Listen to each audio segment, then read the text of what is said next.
গতকাল সকালবেলা আমরা ২ বান্ধবী মিলে আমার মেয়ের চাচির সবজি বাগানে ঢুকে পড়লাম। সেখান থেকে এই যে সবজি নিয়ে আসলাম। এখানে হচ্ছে এটা মূলার শাক। এটা মূলার ফুল, শাক না। শাকও নিয়ে আসছি। তো মূলার ফুল নেয়ার উদ্দেশ্যেই আমার যাওয়া। তো এখান থেকে শাকও নিয়ে আসছি। তো ক্ষেতের অবস্থা এমন হইছে, শাক তুলতে গিয়ে আর ফুল তুলতে গিয়ে মনে হচ্ছে যে ক্ষেতের মধ্যে মই দেওয়া হইছে। তো আসসালামু আলাইকুম এভরিওয়ান, সবাই কেমন আছেন? আশা করি সবাই ভালো আছেন। এই তো চলে আসলাম আজকে নতুন একটা ভিডিও নিয়ে। আশা করি সবাই ভিডিওটা দেখবেন। তো আজকে এই যে মূলার ফুল নিয়ে আসছি। এটা কালকে তোলা হয়েছিল, আজকে নিয়ে আসলাম ভর্তা বানাবো। পরের দিন সকালবেলায় যে ফ্রিজে রাখা ছিল, এগুলো একটু কেমন কেমন মনে হচ্ছে হয়ে গেছে। টাটকাটা আর বাসিটা তো একটু ডিফারেন্ট থাকবেই একটু। তো এগুলো সুন্দর করে ধুয়ে ভেজে নিব। এখানে কাঁচা পেঁয়াজ, রসুন, কাঁচামরিচ দিয়ে দিব। এগুলো সুন্দর করে ভেজে সাথে একটু ধনিয়া পাতাও দিয়ে দেবো, যেন এটার বাজে স্মেলটা দূরে চলে যায়। তো এই কারণে ধনিয়া পাতা দেবো, একটু কালো জিরাও ফোড়ন দিয়ে দেবো। এতে করে এই যে গন্ধটা আছে এটা কিন্তু থাকবে না। তো সাথে আমি রান্নার আয়োজন করতেছি। এখানে রুই মাছ ভিজিয়েছি, এটা লাউ দিয়ে রান্না করব।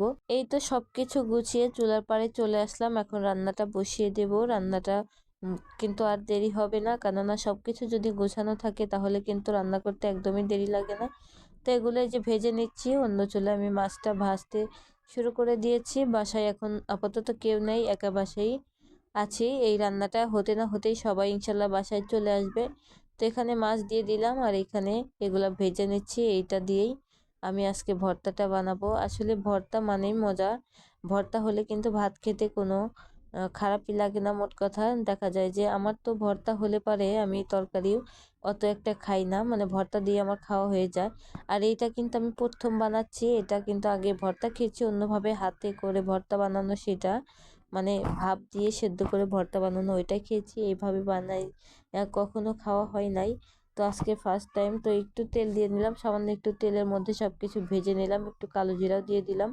তো এখন এই তো এটা বেটে নেব, তার আগে আমি তরকারিটা বসিয়ে দেবো, এদিকে তরকারিটা হতে থাকবে। তো আপনাদের ভাইয়া বাসায় চলে আসছে, এখন বলতেছে তাড়াহুড়া করো, একটু তাড়াতাড়ি করো, আমি আবার অফিসে যাব দুপুরে তাড়াতাড়ি খেয়ে। তো আমি বলতেছি ঠিক আছে, তুমি মেয়েকে তাহলে নিয়ে আসো, আমি ভর্তাগুলো বেটে নিই, না হলে দেরি হয়ে যাবে। এই তো ভর্তাগুলো বাটা শুরু করে দিলাম। এদিকে আপনাদের ভাইয়াও আবার বের হয়ে গেছে মেয়েকে আনতে, কারণ 2টা বেজে গেলে মেয়েকে নিয়ে আসতে হয়, একটু আগেও যেতে হয় অনেকটা সময়। তো আমি সবসময় কিন্তু রান্নাটা একটু দেরিতেই করি, একদম দেখা যায় 11টা 12টার দিকে আসি না, 12:30 বা 1টা 1:30 বেজে যায়। 1টাও বেজে যায়, 1:30টাও বেজে যায়, কারণ আমার মেয়েকে নিয়ে বারবার যাতায়াত করতে হয়। ওকে টাইম মতো না দিতে পারলে এদিকে হবে না। এদিকে ওকে যদি দিয়ে আসি তাহলে সম্পূর্ণ কাজটা কিন্তু করতে পারি, তা না হলে বারে বারে যাওয়া আসা করতে হয়। তো এই জন্য সব কাজ গুছিয়ে পরে রান্নার কাছে জন্য আগে ওকে কোচিং এ দিয়ে তারপরে এসে আমি রান্নাগুলো করে নেই। তো এদিকে ভর্তাটা বাটা হয়ে গেছে, লবণটা চেক করে নিব।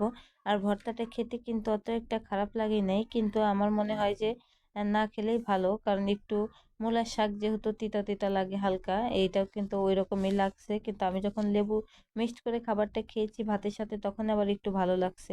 তো এদিকে তরকারিটা হয়ে গেছে, দুপুরবেলার আয়োজন শেষ।